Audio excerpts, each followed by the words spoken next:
Bem-vindo ao Povo do Livro, um programa em que a gente fala sobre livros e literatura. E o nosso convidado de hoje é Lorival Holanda, presidente da Academia Pernambucana de Letras e também professor da Universidade Federal de Pernambuco, a UFPE. Lorival, seja bem-vindo aqui ao Povo do Livro. E Lorival, você atualmente é o presidente, né, da Academia de Letras aqui do Estado. Então eu queria começar te perguntando qual a razão de ser de uma Academia de Letras? Ela atua de que maneira? Ótima pergunta. Na verdade, a função da Academia é agregar as pessoas que trabalham em torno da cultura literária. O que eu chamo de o sonho social através da literatura, projetos sociais através da literatura. Então a função dela é, primeiro, manter a memória do que foi produzido, segundo, celebrar essa memória, e a terceira coisa é transmiti-la. Então é um pouco a função da Academia. Agora, a Academia daqui do Estado, ela foi a terceira a ser criada no Brasil, né? Sim. Assim, de alguma forma foi um pioneirismo, né? Foi, primeiro foi a brasileira, depois foi, acho que a do Ceará, cearense, né? E depois foi a nossa. Exato. O que explica esse nosso pioneirismo? Porque naquele momento é um momento culturalmente muito rico, de mudanças e de busca de identidade nacional e de identidade cultural, essa coisa. Então, a Academia servia trazendo o projeto dos românticos, que é criar coisas especificamente nacionais, que era opor um pouco nossa diferença a Portugal. Então, criar uma coisa genuinamente nossa. As academias respondem um pouco a isso. E tem alguma coisa a ver com esse contexto literário que Pernambuco estava vivendo? Sim, sem dúvida, sem dúvida. Qual era o contexto? O contexto é de independências, né? Porque ela é o resultado de outras academias que estão acontecendo nesse momento, a Academia dos Suassunas, a Academia, outras paralelas, né? Essa congrega pessoas justamente aqui no espaço central. Então ela recebeu mais visibilidade, né? Através da... E se Montaigne fosse pernambucano, o escritor, né? Com certeza ele estaria lá na nossa Academia Pernambucana de Letras. Sem dúvida. E uma obra que te marcou muito foi justamente os ensaios de Montaigne, né? Certo. E como o próprio nome diz, são 3 livros constituídos de diversos ensaios. Certo. E só que esse não era um gênero que já existia. Montaigne, Exatamente. de alguma forma, ele inaugura esse gênero. Por que ele escolhe inaugurar um gênero e não utilizar os que já existiam na época? Bom, deixa eu justificar uma primeira coisa. Eu acredito que ele seria um pernambucano, porque a região onde ele está, na França, ela parece muito com o Nordeste, certo? É uma região de muito movimento, é uma região de fabuladores, como a nossa. Agora, por que ele escolhe? É engraçado porque ele inaugura um gênero e ele faz, inaugurando, o ponto mais alto. É muito difícil um gênero literário ter o ponto mais alto no momento que é inaugurado. É o caso dos ensaios. Por que ensaios? Porque ele é antissistemático, ele é anticonceitual, ele é profundamente moderno nisso, que ele está ensaiando, tentando, vendo, propondo coisas e não impondo doutrina, conceito e tal. Somos insensatos. Dizemos, passou a vida na ociosidade ou nada fiz hoje. Não viveu, então? Pois essa é a ocupação fundamental e ilustre que temos. Se ao menos, direis, houvesse dirigido grandes empresas, teria ministrado e mostrado minha capacidade, mas não soubeste dirigir a tua própria vida? Tereis acaso cumprido a mais bela das tarefas. Para se manifestar e frutificar, a natureza não precisa de fortuna. Sua ação se exerce em todas as condições sociais, as ocultas como as descobertas. Se soubestes controlar vossos costumes, fizeste muito mais do que quem escreveu livros.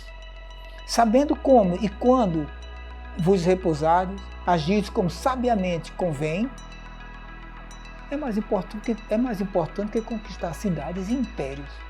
A mais admirável obra-prima do homem consiste em viver com acerto.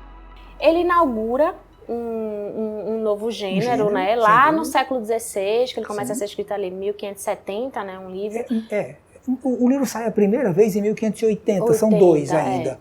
Aí Poucos anos depois ele faz o terceiro, que aliás é o mais maduro. Aí tem a 83, depois a 85 e 95, que é póstumo, que é, enfim, a outra. O terceiro, inclusive, são ensaios mais longos, sim, né? Sim, em comparação com os outros. Certo. Só que essa é uma obra, apesar dela ter sido lançada no século XVI, ali, né, 16, 17, essa é uma obra que ela continua chamando leitores e que ela continua sendo estudada. Por que você acha que isso acontece? Bom, foi justamente por isso que eu trabalhei esse livrinho, né? Esse livrinho mostrando para esse pessoalzinho mais jovem a atualidade de Montaigne. Deixa eu ver. Nesse livro aqui você fala sobre isso. Sim, isso aí é um diálogo, não é um livro acadêmico. É um diálogo com o meu pessoalzinho mais jovem, meus alunos, né? É um diálogo para mostrar o que Montaigne tem a dizer numa conversa conosco hoje. Porque ele trata de todos os problemas que nós estamos vivendo. O problema da questão de gênero, a questão dos radicalismos políticos, a questão da intolerância, enfim, todas essas questões que nós estamos vendo, Montaigne passou por isso. Então ele pode dialogar, fazer uma interlocução muito viva, muito presente. É o que faz um clássico. Sim, e ele trata de umas questões muito corriqueiras, né? Sim. Assim, a morte, Sim. A questão da amizade, a tristeza, Exato. Enfim. O quanto é importante para a literatura, de uma maneira geral, não só falando sobre a obra de Montaigne, tratar de temas como esse? Certo. É porque são temas que a gente pode dizer, são temas universais, né? Aqueles que vão ocupar sempre o homem. A vantagem do meu cliente é Montaigne, é que ele vai tratar dessa coisa grave, séria, com muita leveza, com muito humor. Ele vai tratar um capítulo sobre a morte, e você pensa, puxa bem, é uma coisa meio pesada, pode ser um capítulo pesada. Que nada. Lá no meio ele diz, olha, a morte, segundo o Cícero, segundo a gente, é tudo isso. Mas acho que não é bem isso, não. Eu acho que o mais importante é viver. Aí ele faz, não há coisa mais importante do que o prazer. Mas ele está falando um capítulo sobre a morte. É isso que surpreende, é esse drible que ele dá em toda a matéria com que ele trata. A leveza. Não adianta você se preocupar com uma coisa que depois que você fizer a passagem, né, vamos dizer assim, morrer, vai ser uma coisa que não vai gerar tristeza. Exato. Ele diz, olha, a gente tem que aprender, que ele passou muito tempo nessa vibe de procurar entender a morte ou morrer. Depois ele disse, olha, não tem sentido, porque qualquer camponês, qualquer pessoa na esquina vive isso tranquilamente. Na hora de morrer, morre sem precisar aprender a morrer. Aí, então ele desbanca aquela coisa filosófica do aprender a morrer. Tem que aprender, sobretudo, diz ele, é aprender a viver. Quando eu estava lendo esse ensaio sobre a morte, me pareceu muito que muita coisa que a gente fala hoje sobre morte vem desse ensaio, assim, todos aqueles clichês que a gente fala sobre quando a gente nasce, a gente já começa a morrer. Exato. Né? De clichês, exatamente. Uma grande referência, Montaigne, nesse sentido, né?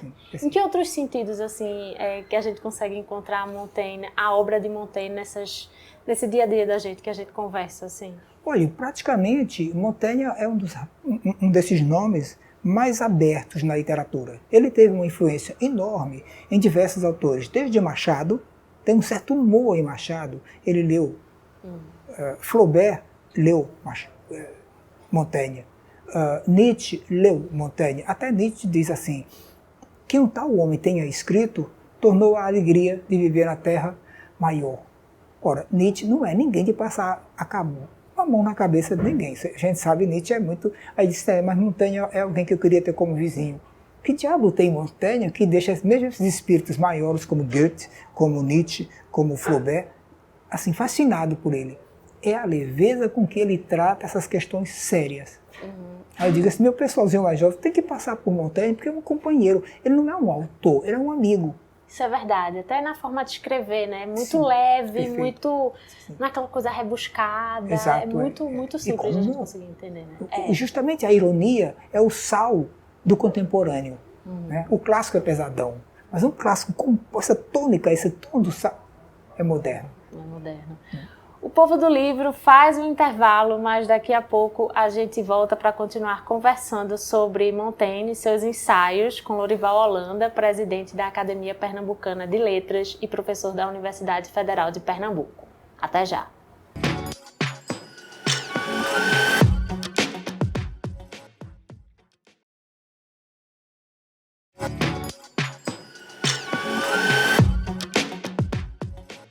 Voltamos com o programa Povo do Livro. A gente está recebendo aqui hoje na Biblioteca Pública do Estado de Pernambuco, Lorival Holanda, presidente da Academia Pernambucana de Letras e professor da Universidade Federal de Pernambuco. Lorival, ainda falando sobre os ensaios de Montaigne que a gente estava conversando, né? Nosso tema aqui do programa. Tem uma coisa que me chama muita atenção nele, que é justamente como, você falou um pouco no bloco anterior, sobre como ele trata os temas. E aí me chamou muita atenção um ensaio que é justamente o sobre os canibais, né? Que ele fala dessa cultura indígena, do povo indígena, né? Quando os europeus chegam aqui, lá 1500. Perfeito. E ele me parece ter uma ideia um pouco diferente, distinta de como essa cultura e esse povo era encarado, né? Ele até fala assim, não há nada de bárbaro e de selvagem nessa nação, né? A América e os indígenas, né? A não ser que cada um chama de bárbaro o que não é seu costume.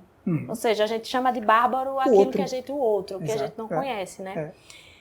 Podemos muito bem chamá-los de bárbaro, né? Os povos indígenas, ele continua, com relação às regras da razão, pensando um pouco de que eles são diferentes de nós, europeus, né?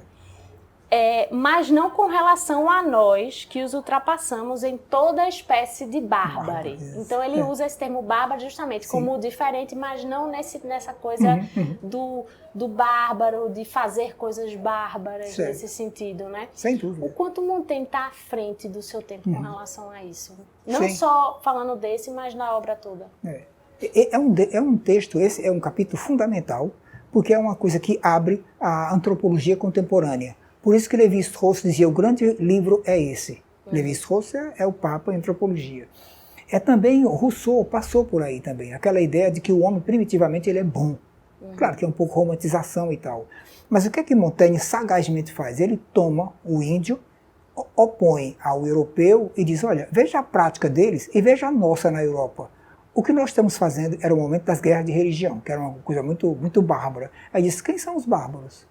Eles ou nós? Nossas práticas sociais são de uma violência. Comer um homem cozido porque é seu inimigo e você quer tomar a força dele, é muito mais bonito do que você torturar um homem até a morte por puro prazer sádico de ver a tortura. Quem é mais bárbaro? Então ele faz uma crítica ao espírito da Europa, pegando diz, olha, bárbaro são eles. Né? Porque a nossa razão, ele é muito, acerta muito bem nesse momento, quando a gente chega, a gente impõe uma razão. Como o outro tem uma outra razão, uma outra forma de organizar seu mundo, uma outra forma de organização social, política e tal, aí nós pensamos o seguinte, bom, não é a nossa, portanto é bárbaro. Não tem a nossa lógica, portanto é ilógico. Não tem a nossa razão, é irracional. Essa crítica de Montaigne é fundamental e atual. Ele foi um escritor que chocou na sua época, com esses pensamentos assim? Não, porque ele é sagaz demais para, no meio da Inquisição, escrever um livro que vai dedicar ao Papa e escrever de um modo tão sagaz que o principal que ele está na entrelinha, certo? Como, por exemplo, ele diz que ele tem ejaculação precoce, num livro que ele vai dedicar ao Papa.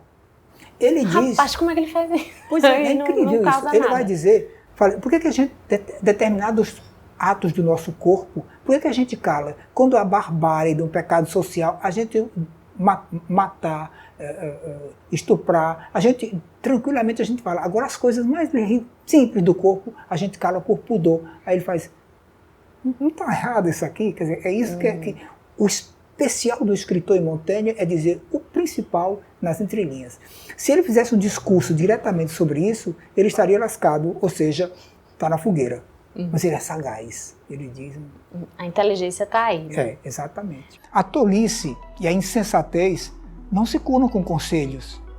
Dessa cura pode-se dizer o que Ciro respondeu a quem o aconselhava a exortar o seu exército antes da batalha. Os homens não se tornam valentes e guerreiros só por ouvirem uma boa arenga, como ninguém se torna imediatamente músico só por ouvir uma bela canção. É preciso uma longa e prévia aprendizagem. Cumpre-nos ter esse cuidado com os nossos. Cabe ensiná-los e corrigi-los, mas e pregar ao primeiro sujeito que passa, esclarecer qualquer ignorante que se encontre, é prática que reprovo. Raramente o faço, mesmo nas minhas conversações, e prefiro sustá-las até de corrigir como um mestre-escola. Não sei falar nem escrever para principiantes. E nas conversações de ordem geral, de que participo, ou a que assisto, por falso e absurdo que seja o que ouço, nunca procuro contrariar ninguém, nem por palavras nem por sinais. Nada me irrita mais, porém, na estupidez, há como que uma satisfação que se exibe, isso sim. É pena que a prudência nos proíbe a satisfação e a confiança em nós, que nos deixe sempre descontentes e intimidados, enquanto a teimosia e a audácia enchem os que as têm de alegria e segurança.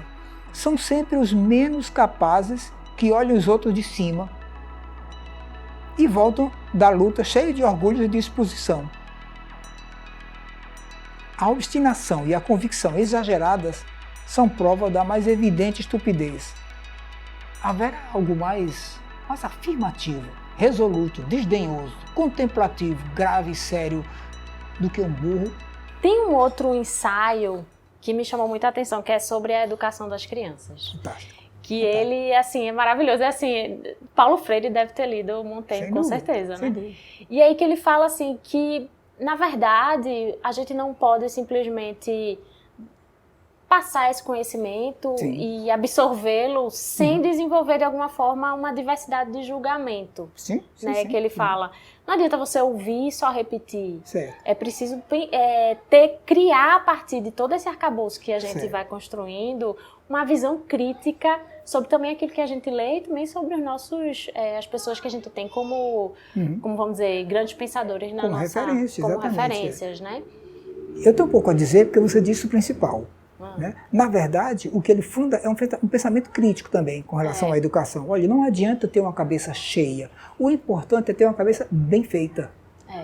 Né? Agora, o que a gente faz na universidade de modo geral? A gente faz com que as pessoas decorem e guardem coisas e coisas e coisas. Isso não é tão interessante como você saber julgar bem racionalmente isso e aquilo.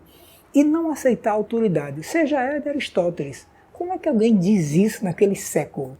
Ele faz, o Aristóteles diz isso, ótimo. Agora, se eu discordo, tudo bem, eu discordo. Isso eu acho fantástico, essa independência de espírito. Sim, e aí eu te pergunto, qual a importância da literatura para essa construção crítica do homem? Aí você me deixa um espaço fantástico. Eu vou puxar a brasa para minha sardinha, não, para minha baleia, né? É porque só o discurso literário permite você falar sobre essas coisas sem precisar conceituá-las. Tem um termo que Montaigne usa, que eu acho que define ele muito bem, porque ele, naquele momento, no século XVI, quem escreve sobre medicina? Os médicos. Sobre teologia? Os teólogos. Sobre o que quer que seja. Aí ele disse, mas eu escrevo sobre o quê? Eu escrevo sobre o mundo. Agora, eu me sinto tão pouco à vontade, diz ele, como alguém que tem o cu entre duas celas. Ou seja, a expressão é dele, e ele diz por que usa essa expressão. Aí ele diz assim, porque eu fico um pouco à vontade, porque eu estou falando sobre teologia e sobre sociologia, e essas matérias não existiam na época. Mas aí ele disse, não, o que me interessa é o homem no geral, e não conhecimentos específicos. Essa é a grandeza do Montaigne naquele século. É alguém que vai falar sobre tudo com maior naturalidade. E quando ele abre, né, os ensaios, ele fala, eu estou falando da minha experiência, né? Ele deixa bem claro. Exatamente. E ele chama isso um pensamento mestiço.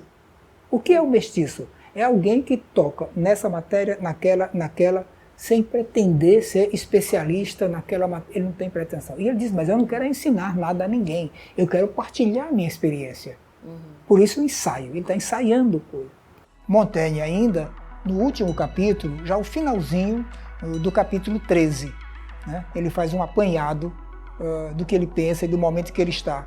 Saber lealmente gozar do próprio ser, eis a perfeição absoluta e divina. Nós só desejamos condições diferentes das nossas porque não sabemos tirar partido daquelas em que nós nos achamos.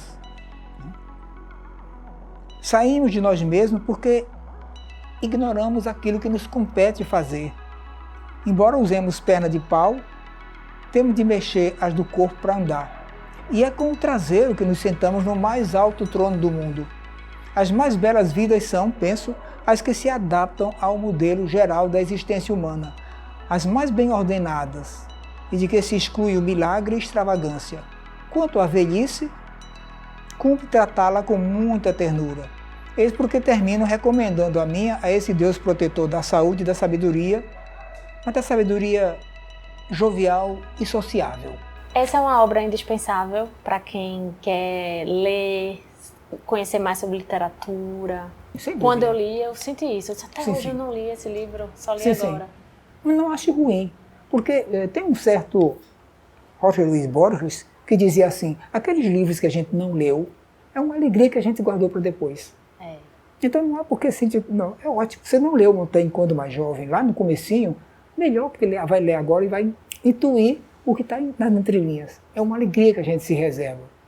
Montaigne é um escritor para a maturidade, no sentido de que, aliás, enfim, é minha alegria, Montaigne. Lorival, quero agradecer a tua participação aqui no Povo do Livro. Gostei muito de conversar com você sobre Montaigne, esse grande autor, né? Que muitas vezes a gente passa despercebido, mas que é importante a gente sempre retornar. Eu faço só um corretivo. Vamos pensar Montaigne como um amigo. Montaigne é alguém que a gente devia encontrar na mesa de bar. Para ler uma vez, ler outra vez, ter como cabeceira de cama. Não precisa ler Montaigne assim, numa forma linear, porque ele escreveu ensaios, como ele diz assim, aos saltos e... caramba, como ele fala, aquela linguagem dele é assim. Não escreveu um texto direto, então pode ler um ensaio aqui, outro ensaio lá. Isso é moderno, isso a juventude precisa descobrir, porque é uma alegria ler Montaigne. Obrigada, Lorival. Eu fico muito grato a vocês, muito. O Povo do Livro vai ficando por aqui. Você já sabe, para rever esses e outros programas é só entrar lá no YouTube da TV O Recife. A gente também está lá no seu tocador de podcast favorito. É só procurar Povo do Livro que você encontra a gente rapidinho. A gente volta na semana que vem. Até lá!